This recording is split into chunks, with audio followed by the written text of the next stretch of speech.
Meu nome é Fernando, eu sou formado em Direito. Eu vim apresentar aqui a minha dissertação de mestrado, que consiste em a pessoa com deficiência mental grave no estatuto da pessoa com deficiência, por uma perspectiva mais inclusiva. Então eu pensei da gente abordar como a pessoa com deficiência mental grave ela é vista na legislação brasileira e no Brasil, até chegar na perspectiva dos funcionamentos. E que é um recorte, né, que a gente se propõe a aplicar os funcionamentos no judiciário. No meu caso foi a pessoa com deficiência mental, mas poderia ser outras particularidades. Eu acho que cabe lembrar também o status negativo que a pessoa com deficiência mental ela sempre teve ao longo da história, né? E sempre tidas como inválidos, como anormais. Então, de certa forma, a deficiência mental ela sempre esteve na borda, no limite daquilo que a gente considera ético ou não ético, né? O Alexandre Costa vai falar que a deficiência mental ela poderia funcionar como uma pedra de toque, no sentido da gente testar o nível de inclusão das teorias éticas, né? Até que ponto essa teoria ela vai incluir ou não a pessoa com deficiência mental grave.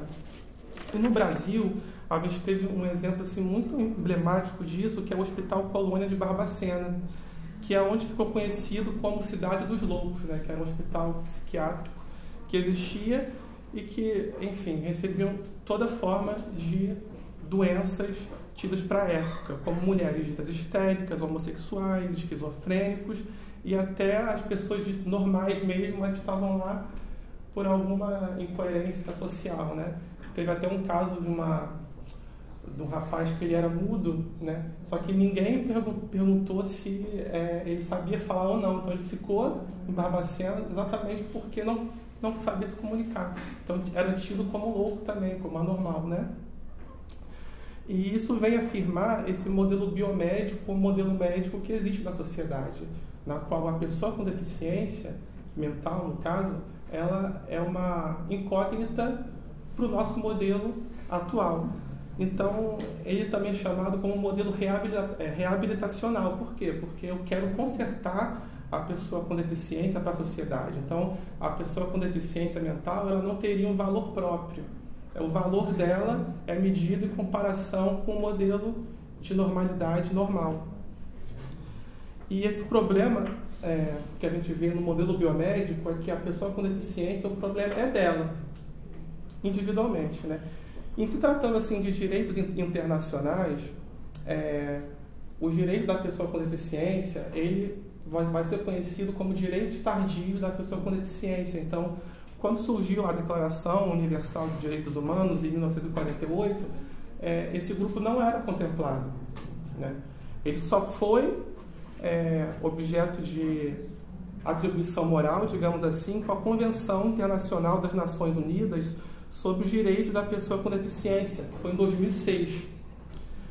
Só que o Brasil ele só ratificou, né, essa parceria com esse tratado internacional em 2009, que em 2009 teve, enfim, um consenso de incorporar esse tratado dentro das normas brasileiras. Então, é tido como se fosse um tratado com força constitucional.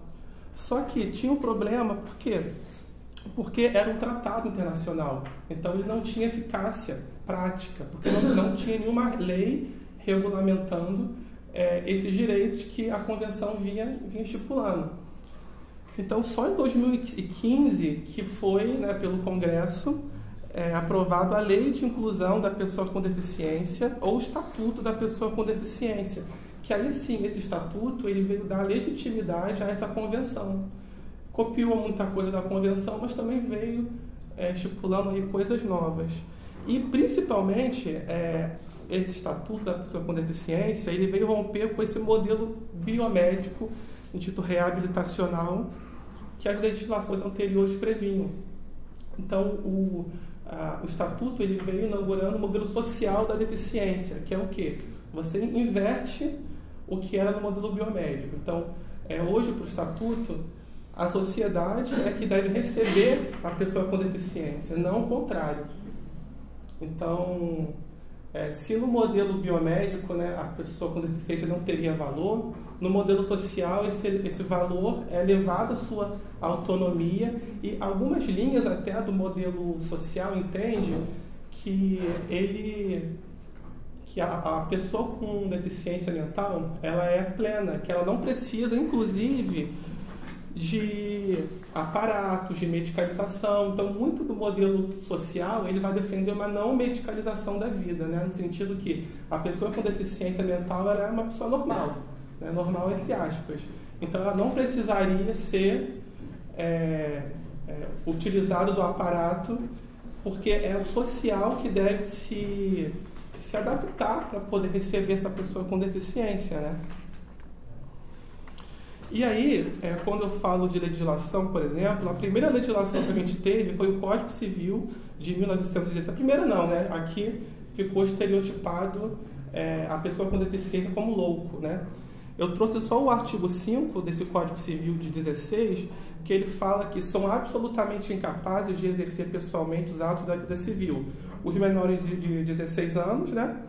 Os loucos de todo gênero, os surdos mudos, que não existe mais, né? Caiu, que não puderam exprimir sua vontade, os ausentes declarados tais atos pelo juiz. Então, para o Código Civil de 1916, essas pessoas, né, elas são absolutamente incapazes. Isso independente de ser deficiência mental grave, de ser outro tipo de deficiência.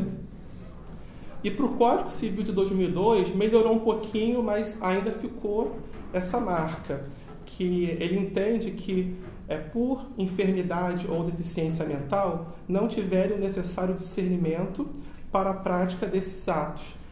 Quer dizer, quando eu vou falar, por exemplo, da pessoa com deficiência mental, eles eram tidos como absolutamente incapazes, exatamente pela sociedade entender que eles não têm discernimento para tomar qualquer ato da vida civil.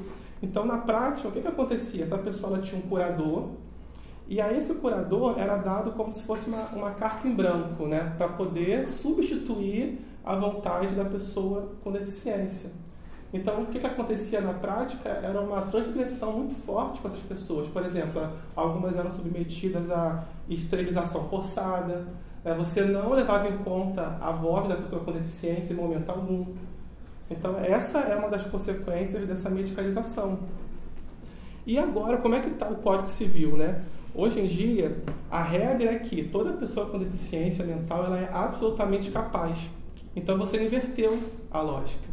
Se antes a pessoa com deficiência ela não teria voz alguma, agora você eleva a sua autonomia ao máximo. O que foi muito bom para as pessoas com deficiência, né? E o que aconteceu com a lei, né, que às vezes ela não foi bem recebida pela comunidade jurídica, é que ela esqueceu da pessoa com deficiência mental grave. Por quê? Porque carece a essas pessoas justamente essa autodeterminação de si, sobre como que eu vou gerir minha vida e os meus atos da vida civil. Um exemplo que eu trouxe aqui no Estatuto, né, da pessoa com deficiência, reafirmando isso, é o seguinte: a deficiência não afeta a plena capacidade civil da pessoa, inclusive para casar-se e constituir união estável, exercer direitos sexuais e reprodutivos, exercer o direito de decidir sobre o número de filhos e de ter acesso à informação adequada sobre reprodução e planejamento familiar. Então, qual foi a grande questão quando veio a lei, né? Como que uma pessoa com deficiência mental grave ela vai poder fazer um planejamento familiar, por exemplo, né? Se o curador ele não tem mais esse domínio sobre ela, né? Porque a pessoa com deficiência ela pode se expressar. Se ela falar que eu vou querer 10 filhos, né? Você tem que respeitar a opinião dela. E isso gerou assim uma série de inseguranças jurídicas, né? Teve gente querendo que fosse revogado o estatuto, né? Justamente por causa dessa peculiaridade. Aí depois falou que não, que vamos realmente aceitar o estatuto, mas vamos colocar novas emendas para poder arrumar. E o estatuto também, né, na questão da curatela, ele diz que a curatela afetará tão somente os atos relacionados aos direitos de natureza patrimonial e não negocial, como o próprio corpo, a sexualidade, o matrimônio, a privacidade, a educação. Isso esses direitos, né, quando eu falo sexualidade, matrimônio, privacidade, não é de cunho patrimonial. Então, o curador, em tese, ele teria só disponibilidade, né, e alguma autonomia na questão patrimonial da pessoa com deficiência. E isso foi uma questão, né? Por quê? Porque quando a gente fala, agora trazendo para a perspectiva dos funcionamentos, a gente vai pensar em demandas básicas. E a pergunta que fica é necessária a atribuição de autonomia a esses indivíduos, a revelia de sua capacidade de exercê-la? Então, o que a lei fez foi o seguinte: ela emancipou a pessoa com deficiência mental grave, falou assim, não, você é capaz, sim, você tem autonomia e capacidade plena para o exercício dos atos da vida civil. E por isso você vai conseguir ter sua vida resguardada de direitos. Então a lei, até certo ponto, ela emancipa essa pessoa com deficiência mental grave para resguardá-la de direito depois, que é uma crítica que a perspectiva dos funcionamentos vai fazer. Porque o que importa, aí a perspectiva vem falando, o que importa realmente são as demandas básicas desses indivíduos. E aí, assim, o Estatuto ele deixa duas brechas. Uma no sentido da desproteção legal que a pessoa com deficiência mental grave pode ter. Porque se eu entendo que ela é capaz de gerir os seus atos da vida civil, eu entendo que ela pode fazer um monte de coisa e que ela vai se responsabilizar por isso, né? Então, o grupo jurídico todo se mobilizou no sentido, por exemplo, da pessoa com Alzheimer querer uma união estável, um casamento com uma outra pessoa. Aí a questão que fica essa pessoa ela tem sanidade suficiente para poder querer esse casamento? E aí quando a gente fala também em direitos da sexualidade, por exemplo, estupro de vulnerável, até que ponto é ou não é estupro de vulnerável? Porque a pessoa que está submetida a isso, ela tem discernimento para poder saber se é uma vontade, se não é uma vontade. Então foi essa a discussão que levantou. Então, assim, podemos fazer a seguinte pergunta: precisamos atribuir à pessoa com deficiência mental grave uma autonomia fictícia a fim de resguardar seus direitos? Qualquer que seja a resposta que podemos dar a essa questão, devemos pensar que incluir não é meramente ceder uma emancipação de capacidade civil, mas sim resguardar suas demandas a despeito dos estigmas enfrentados. Para a perspectiva dos funcionamentos, o concernido moral não necessita de ser racional ou senciente, pois o foco está nos sistemas funcionais como objeto de inclusão moral, com os seus conjuntos de funcionamentos com graus diversificados de complexidade, que podem ou não incluir a capacidade de exercer a razão ou de sentir dor ou prazer. Portanto, não necessariamente precisamos gerar uma ficção de atribuição de capacidade civil a essas pessoas para poder resguardá-las de direitos. Percebemos que, mesmo sem tal atributo, ainda assim é possível agir no sentido de proteger suas demandas e promover sua realização como indivíduos singulares, pois mesmo emancipados, conforme faz o Estatuto, seus funcionamentos ainda poderiam não estar sendo atendidos, a exemplo do preconceito que sofrem na sociedade. E a segunda questão, que é a questão do estigma, né? Que é a pergunta que a gente faz. A emancipação dessas pessoas retira o estigma que elas têm por serem deficientes?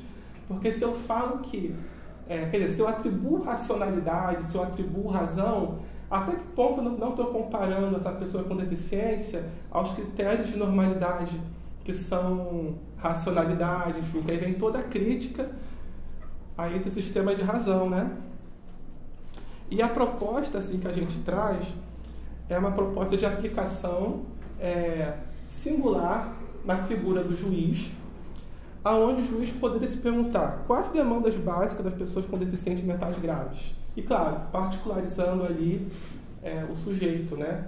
E isso envolvendo uma equipe multidisciplinar que poderia trazer, como o Alexandre mencionou, professores das escolas, um médico, um psicólogo, uma rede psicossocial para poder dar suporte a essa pessoa.